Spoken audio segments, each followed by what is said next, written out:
Hello, kain. Sugat-sugat na tayo sa ano ba. Sobrang lamig. Malamig na kasi dito ba. Wala, kwentuhan lang. Kasi parang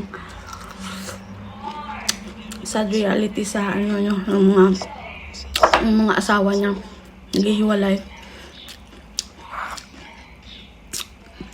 Ano lang talaga, parang swerte lang talaga kung naghiwalay kayo mag-asawa, tapos yung tatay ng anak mo kusa na magbibigay talaga ng sustento sa bata.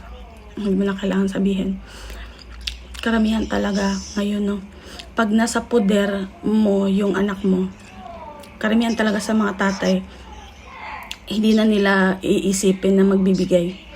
Hindi nila iisipin yung pagpapalaki ng bata, magbibigay ng tamang sustento para sa bata, ganun. At karamihan din sa mga kabit ngayon, matapang.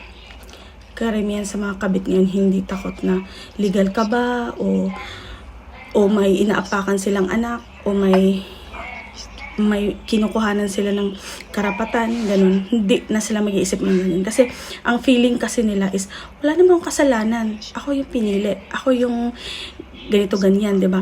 Ako yung sinuportahan, ganito ganyan. So feeling nila panalo sila. So feeling nila meron silang karapatan din, sila yung binigyan ng suporta at lahat-lahat ng ano, 'di ba? Pero hindi nila iniisip na sobra talaga ang ano nun. Sobrang nakakatakot yung ganun kasi hindi mo alam hindi mo alam kung ano yung mangyayari pa sa susunod na ano, 'di ba? Kasi isipin mo, may anak na hindi naman inabandona, pero parang ganun na. Kasi isipin mo, yung lalaking pinili mo nagbigay ng sustento doon sa legal na family, which is pinakang malaki na yung 2,000, isang buwan, okay, 1,000, isang buwan, parang ganun. So, kung ano lang yung sobra sa'yo. Pero, in my part, na ako yung nanay, no? Kunwari tayo bilang nanay, pag naghiwalay tayo sa ating past, tayo bilang nanay, sa poder natin yung anak natin. Responsibilidad natin lahat, ang pagpapalaki. Kung sino ang mag-aalaga habang tayo ay nasa malayo. At yung mga responsibility sa bahay, sa eskwelahan, ganun. So hanggang mag-college, ako thankful lang talaga ako sa family ko, no, kasi andyan talaga sila sa akin. Simula ng elementary yung anak ko hanggang sa nag-college na, yung anak ko talagang hanggang nag-high school, nasa poder talaga ng family ko, yung anak ko, at ako naman na nagtatrabaho sa ibang bansa. And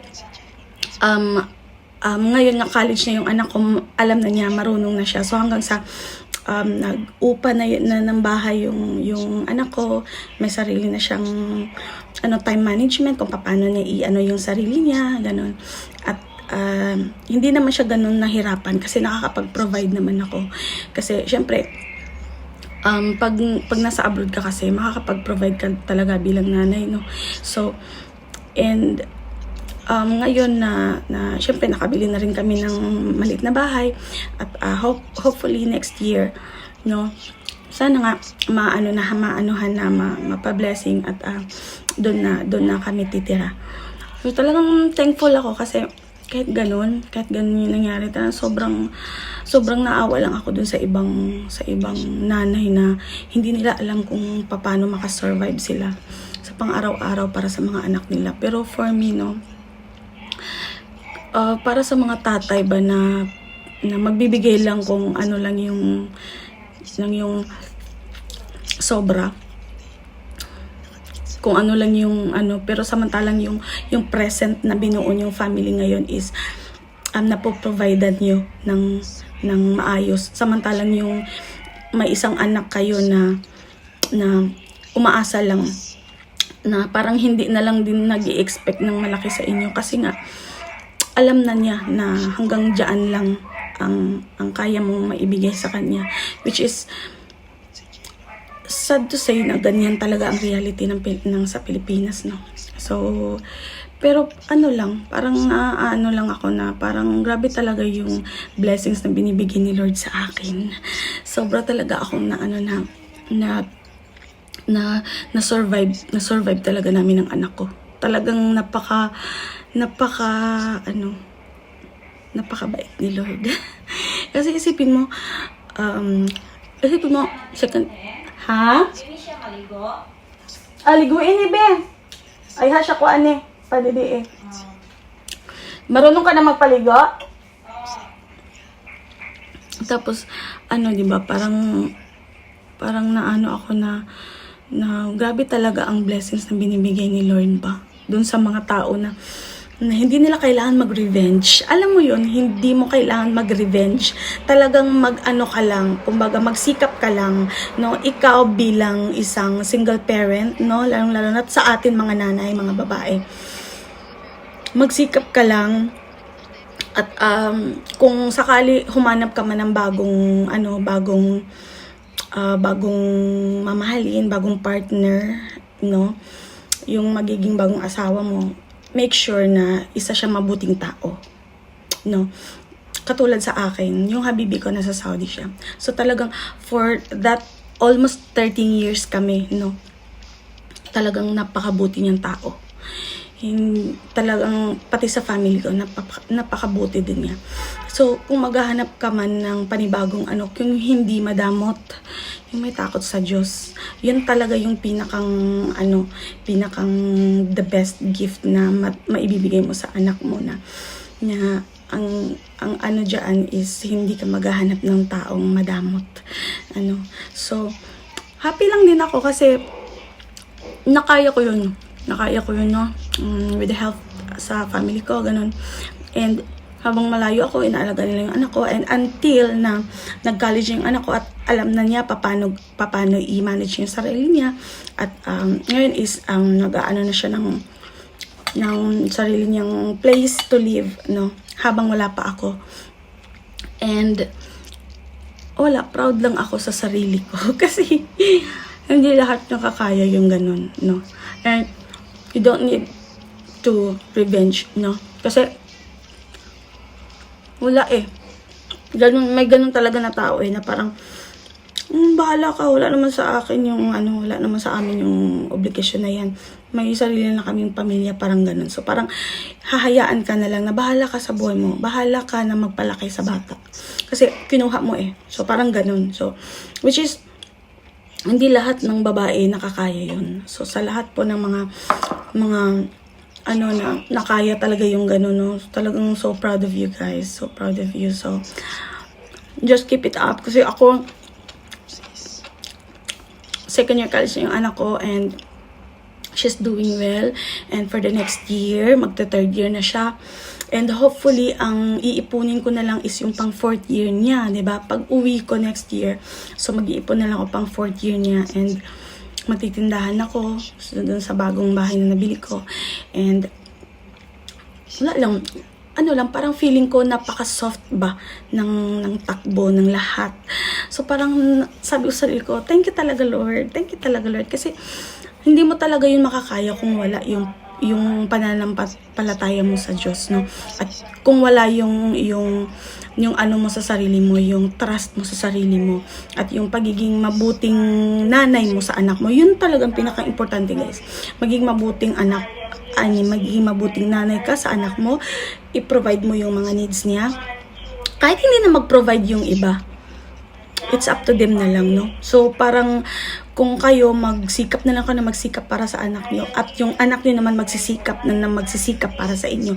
So you grow together and mag-build kayo ng dream, ng goal, at pag na-reach na yun, syempre tatanda ka ng wala kang iniisip na nagawa ko yung isang bagay na mali dahil sinaktan nila ako, ginano nila ako. Hindi. Kasi hindi ka nag-revenge. Kumbaga, pinagpatuloy mo lang yung buhay mo at naging masaya ka with your kid. Parang ganun, no? And ganun lang, nagsikap ka lang. And kung meron mang mga time na nag-try ka magnegosyo at nalugi iyon, mag-abroad ka ulit hanggat may pag-asa ka na makapag-abroad. 'Di ba? Kaya pa sa edad mo, kaya pa sa katawan mo. So mag-abroad ka ulit, and then mag-ipon ka ulit, and then pag uwi mo ng Pilipinas, kung ano yung goal mo na negosyo, gawin mo ulit. huwag ka matakot, just take a risk, no? Kasi kung gustuhin mo yung isang bagay, kahit ilang beses ka pa madapa, talagang babangon at babangon ka para sa goal na yun. So, yun lang, ha? So, hindi tayo habang buhay na nandito sa ibang bansa magiging katulong, hindi. Kasi darating ang araw na uuwi din tayo sa Pilipinas at kailangan natin ng goal kung ano yung magiging negosyo natin doon, magiging retirement natin doon, di ba? So, at habang nagsisikap yung mga anak natin, malay mo, magiging maganda ang buhay nila dahil nagsisikap sila, dahil ikaw nagsisikap ka din for them. So, magiging maayos ang pamumuhay niyo in the future. So, ganun lang, ha. Hindi tayo mawawala ng pag-asa. At para po sa mga tao na nagiging irresponsible sa mga anak, magbago na po kayo. Kasi wala namang kasalanan yung bata para i-ganyan ninyo, di ba? Para walaan nyo ng karapatan. So, kung kayo po ay ganyan, bahala kayo. Basta ako naniniwala po talaga ako sa karma. Sobra, naniniwala ako. Hindi man yan ngayon. Pero pagdating ng panahon is either tatama sa sarili mo or sa mga anak mo or sa kaapo-apuhan mo or sa mga mahal mo sa buhay. Ganun yun. Kung hindi man tatama sa'yo, sa anak mo, sa mahal mo sa buhay, ganun yun ang karma eh. Kung ano yung ginawa mo lalong-lalo na sa mga anak niyo, no, na naging irresponsible kayo. Talagang mali po iyon. So, para po sa lahat ng mga nagpapatuloy na nagiging mabuting nanay sa kanilang mga anak, congratulations! Dahil yung mga anak nyo magiging proud sa inyo at magsisikap po iyan para sa inyo. So, wala lang, happy lang ako. Hindi pa nga ako nakakain. No? Yung kasama ko, yung bago kong kasama, kasi ako magluluto. Ayan. Kasi sabi ni ma'am, hindi pa siya gaanong marunong magluto. So, dahil masakit ang ulo ko ba, ilang isang buwan na ako na walang tulog-tulog dahil ako nga yung nakatoka doon sa newborn, no.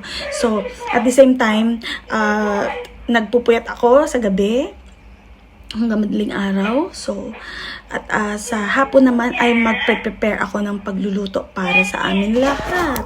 So, yan. So, yan ang kasama ko. Yan. Naririnig ko kasi may speaker kami from the room, sa baby. So, may speaker kami dito para naririnig ko na umiyak yung bata o ganito, ganyan. So, siya muna yung pinag-alaga ko dahil magluluto nga ako. And, wala lang, kumakain ako. It's almost 3 o'clock at eto pa lang yung lunch ko kasi pero yung lunch ko, nagkakape na rin ako. Tapos meron din ako pancake. Kasi hindi ko na alam kung anong kakainin ko. Kasi marami na kaming pagkain dito. Marami kaming pagkain. Wala lang talagang time. So, yun lang, guys. So, congratulations pala sa lahat ng mga nanay na meron ng graduating na student. No? Congrats at ipagpatuloy nyo lang yung mga good works nyo para sa mga anak nyo at sa mga mahal nyo sa buhay. So, God bless everyone.